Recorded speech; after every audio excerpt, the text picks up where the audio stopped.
pup, muntahnya asam, muntah susu, terus juga pup bagus, keluar fesesnya kotoran itu masih bagus, sampai terus-terusan mentah pup sampai akhirnya tinggal lendir doang karena udah nggak isinya. Terus dibawa ke rumah sakit, drop, meninggal aja gitu. Singkat ceritanya, penyebabnya kemarin kita udah otopsi. Ini bukan hasil official ya, tapi kita masih nunggu hasil lab. Jadi kita lihat penyebab dugaan sementaranya ya. Jadi kita cek otopsi, dicek virus juga ya. Kemarin kita cek virus itu Panle, virus mematikan buat kucing. Dites dari anusnya, karena kan kalau Panle itu menyerang usus ya, dan pencernaan itu negatif. Alhamdulillah virus Panle negatif. Virus Parvo juga negatif. Virus FIP juga negatif. Jadi virus-virus berbahaya yang 3 gua tadi sebut itu negatif. Jadi bukan virus. Udah tes, tapi kita nanti tes lebih lanjut dengan memakai sampel anggota tubuh dari Senora ya, organnya, buat di tes lebih lanjut, lebih dalam, apakah itu pasti bukan virus ya. Lagi diurusin. Terus abis itu apa lagi? Bawa ke rumah kemarin, otopsi organ-organnya bagus, ususnya bagus, livernya bagus. Kalau misalkan kena Panle, virus Panle itu ususnya rusak ya kan. Kalau kena virus Panle ususnya rusak, sedangkan ususnya alhamdulillah udah rusak, sehat walafiat. Jadi bukan bakteri, bukan gara-gara makan atau minum salah ya, karena si ususnya alhamdulillah sehat ya, ususnya bagus. Terus juga liver, kita cek livernya itu bagus juga, berarti nggak keracunan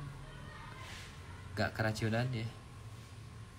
Kita cek si livernya nggak keracunan. Tapi ada yang berbeda, ada sesuatu di paru-paru sih.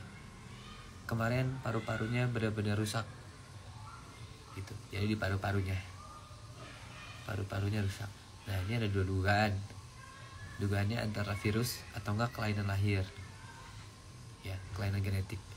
Karena dulu kakak-kakaknya Senora yang lahir duluan itu pernah ada masalah di paru-paru, yang anaknya mati itu, yang mati di awal itu pernah ada kelainan paru-paru ya untuk kakaknya Senora. Jadi paru-parunya yang satu normal, satu enggak, kecil banget ya gitu kan. Jadi untuk sementara waktu kita dugaannya masih faktor internal dari bodinya Senora. Ini yang komen-komen kenapa sih umur sekecil itu sangat rentan malah bebas zaman. Oh ya, tahu banget ya Andre si Manung Khalid. Iya, hebat bener, tahu ya. Udah pernah ngeliat harimau gitu. Ini kalian tuh ngasih tahu atau gimana sih? Atau udah pernah ngurus harimau atau gimana sih gitu? Gue aja yang pernah ngurus harimau, yang ngurus harimau, setiap ada tindakan itu tanya dulu the expert loh guys ya. Gue tanya dulu the expert loh kalau mau ada tindakan. Kalian bisa lihat di vlog nih, kalau misalkan gue ada sama the expert kayak hari ini boleh makan gak, hari ini boleh ada tamu gak, hari ini boleh ngapain gak gitu. Gue tanya dulu, gak langsung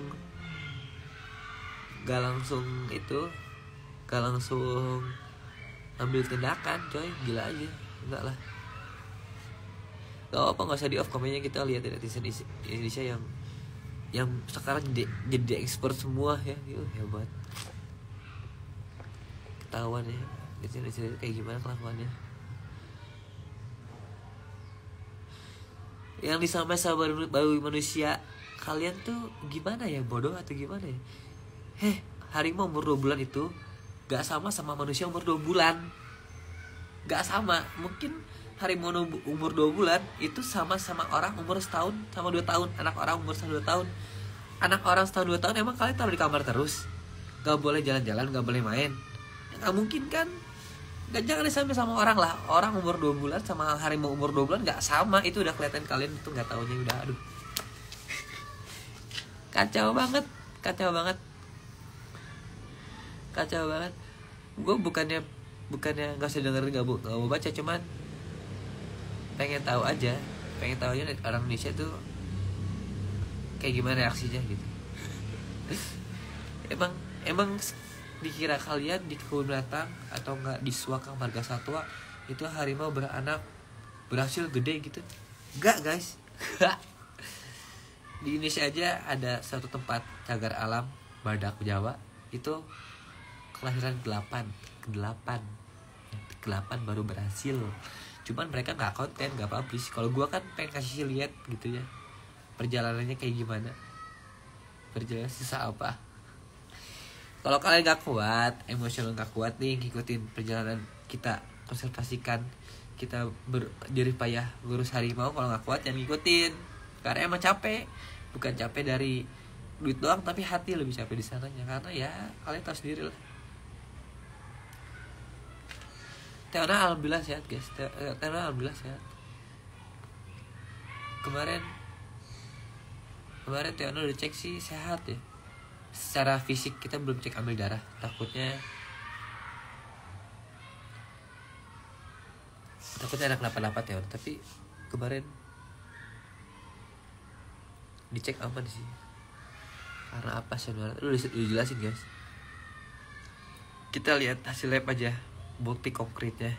Tapi dugaan sementara, sekali lagi gue ngomong nih, dugaan sementara internal dari bodinya, dari bodinya Senora atau dari keturunan genetiknya kelainan paru-paru. Itu baru dugaan. Kalau semua virus itu negatif, kalau semua bakteri atau penyakit itu negatif. Karena sejauh ini kita ngecek virus itu negatif semua, lambungnya juga nggak masalah. Lambungnya nggak ada kelihatan kena bakteri atau virus, guys. Ya, jadi bukan karena pengunjung kesini, bukan karena diajak main keluar, guys. Harimau kalau misalkan di kandang terus, emang kalian mikir gimana sih? Nggak boleh main gitu, nggak boleh jalan-jalan. Itu waktu-waktunya mereka tuh pengen main, pengen explore. Di hutan emang harimau ditaruh di gua terus gitu? Enggak lah guys, gila.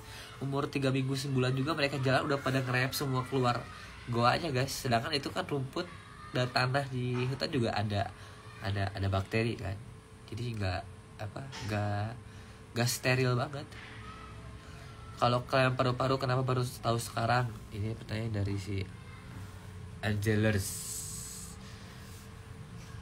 Kalian paru-paru, kita bisa ngeliat paru-parunya aneh atau enggak itu kalau di black itu baru ketahuan kelainan paru-paru. Dan sebelumnya itu nggak ada gejala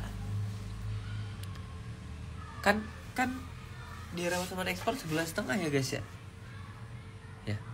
Harusnya kalau misalkan dirawat sama ekspor juga harusnya ketahuan. Karena ini nggak ketahuan emang berarti emang susah ditemuin. Karena kalau mau lihat paru-parunya harus di black dulu guys. Stop please, harimau bukan binatang peliharaan. Emang bukan binatang peliharaan, siapa bilang harimau binatang peliharaan ya?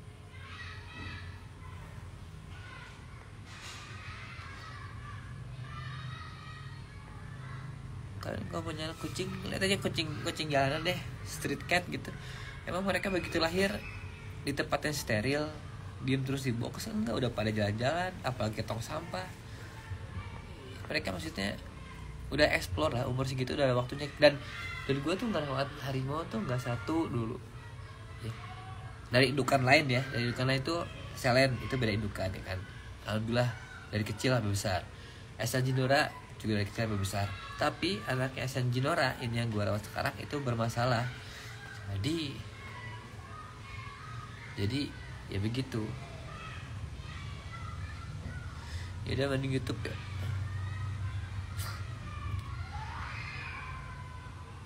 Kalau faktor genetik berarti cek Esa Jinora juga dong bang. Faktor genetik tuh bukan berarti Esa Jinora ada masalah, tapi bisa jadi mereka nggak cocok darahnya guys.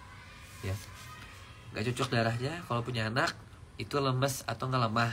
Kalau di hutan itu pasti mati, seleksi alam. Kalau di sini kan kita usahain untuk selamat gitu.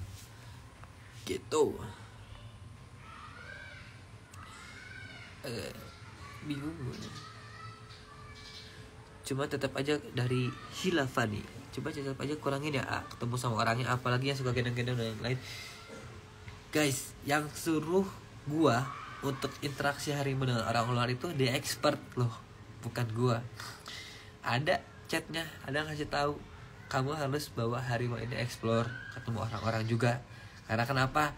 Karena mereka butuh perhatian, butuh kontak sama orang, dan butuh germs. Germs itu semacam cacing alami yang ngebuat dia imun tubuhnya lebih kuat kalau dia misalnya harimau normal. Tapi sementara waktu ini ada masalah di harimaunya. Expert tahu, udah tahu guys, udah tahu lah, udah tahu gue dari sakit langsung chatnya di expert, konsulnya di expert. Jangan kira gue tuh apa ya, ngelakuin ini sendiri, keputusan sendiri, itu enggak guys. Gue tuh ngambil keputusan tuh ngambil dari semua advice orang-orang, pengalaman, bukan kalian netizen ya, karena kalian nggak ngerti nih. Gue tanya ke expert, gue tanya ke dokter hewan, gue tanya ke orang-orang yang udah pernah melihara harimau, yang ngerti di bidangnya. Gue ambil advice, ambil masukan dari sana. Kalau gue ngikutin kalian, gak boleh gini, gak boleh gitu, mau gimana? Emang kalian tahu? Kan bingung jadinya. Jadi gue harus ngikutin netizen atau ngikutin di expert sih.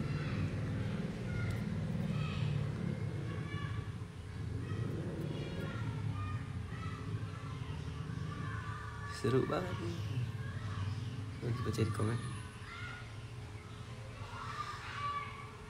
yang ngomong gara-gara makan daging kemarin. Lah harimau makan apa? Brokoli, makan rumput, makan wortel. Baru tahu gua harimau gak boleh makan daging. Anjir, gila. Teona sehat guys, alhamdulillah. Doain aja sehat terus.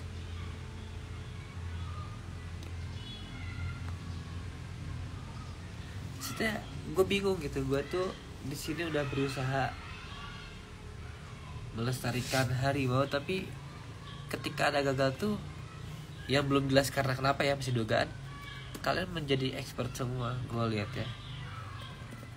Tiger breed. Gue googling nih, tujuannya breeding program tuh untuk apa, kenapa dianakin harimau di luar habitatnya ya. Ini kuliah lagi deh.